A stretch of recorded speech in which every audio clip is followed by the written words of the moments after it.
Hi, my name is Mr. Evangelista, and welcome to another episode of Evangelista Science. In this episode, we're going to talk about acids and bases, particularly 8.1, which is the theories of acids and bases. Let's get started, shall we?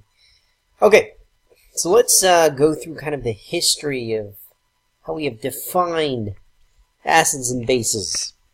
So in 1777, a guy named Lavoisier said that acids and bases are directly intertwined with oxygen.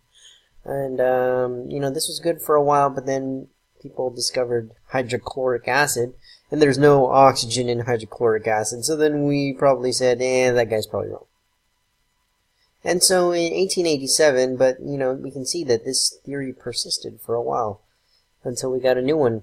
In 1887, Arrhenius said that acids have H plus hydrogens and bases have OHs, and that's because in water, H and OH make water.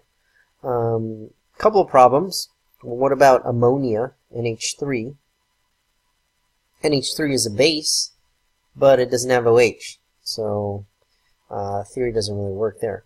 Also, you can see in this picture on the right, we've got hydrochloric acid fumes, or like vapors, mixing with ammonium hydroxide gaseous vapors, and they react to make ammonium chloride. And this is happening in the gaseous form, not in water.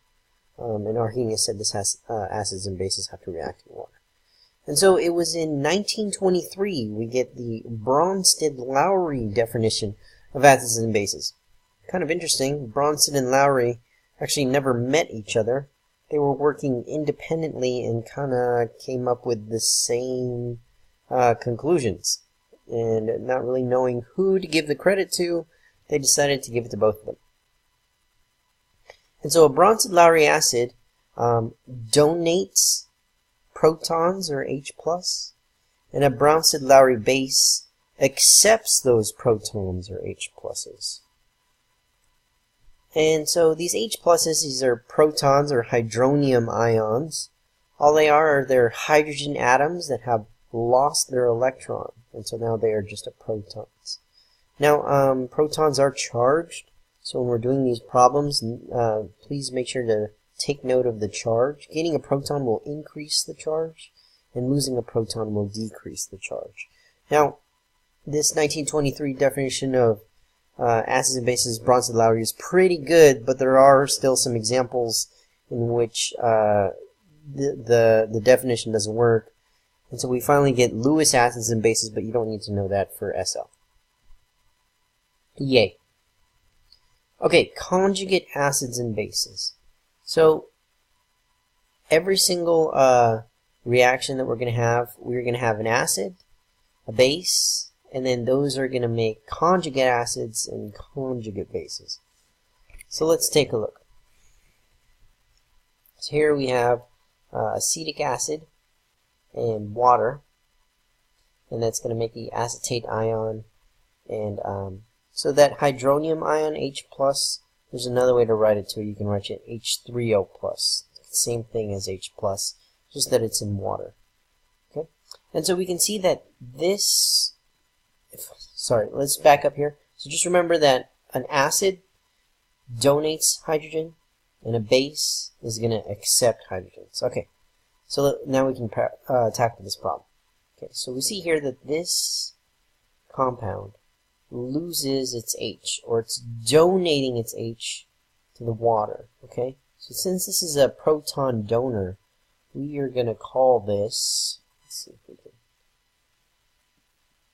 we're going to call this the Bronsted-Lowry acid. And since this is accepting the hydrogen, we're going to call this the Bronsted-Lowry base. Okay. Now, the CH3COOH has lost its hydrogen. So now we're going to call this a conjugate base. And since the water now has an extra H, this is now called a conjugate acid. Okay. So acids become conjugate bases, bases become conjugate acids after this proton has been transferred. Let's take a look at another example. We've got ammonia plus water will give us ammonium plus hydroxide. So we can see that one of the hydrogens from the water is donated to NH3. So since this is the one doing the donating, it's the acid. This is accepting, so it's going to be the base.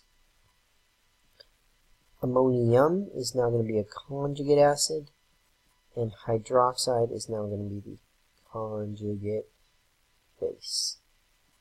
Alright? Notice the charges, because this has received a proton, it is positive. This one lost a proton, so it's negative. Okay. Let's see. There are some species that can do both. They can donate or accept protons. And the term for that is amphipodic. And one of the main examples is water. So we can see here it can act as a base, accepting the hydrogen, or it can act as an acid, where it donates that hydrogen. And those are the examples we just looked at. Another example here is HCO3. It can donate the hydrogen to water and become CO3, a carbonate, or it can accept the water and form carbonic acid. A couple of tips. So if we were looking at this acid right here, which hydrogen would be the hydrogen that's going to be donated? Well, if we were to draw out the Lewis structure here, you have to know that hydrogens attached to carbons are very stable. You're gonna be hard pressed to remove this hydrogen from this carbon. Very, very stable. This bond is very strong. However, an oxygen bonded to a hydrogen, remember, oxygen doesn't like to share evenly, and so it's actually hogging a lot of the electrons already. So hydrogen's like, screw this. He's pretty much taking all the electrons for the most part. And so this hydrogen is actually the one that's going to be donated, not this one. And that is why methane, CH4, is not an acid. Even though it has a lot of hydrogens to donate, these bonds are very strong and are not likely to be broken. Okay, also we have things that have multiple hydrogens, and they can lose all of them. So H3PO4 can lose its hydrogen, H2PO4 can lose its hydrogen, and HPO4 can lose its hydrogen to make the phosphate ion.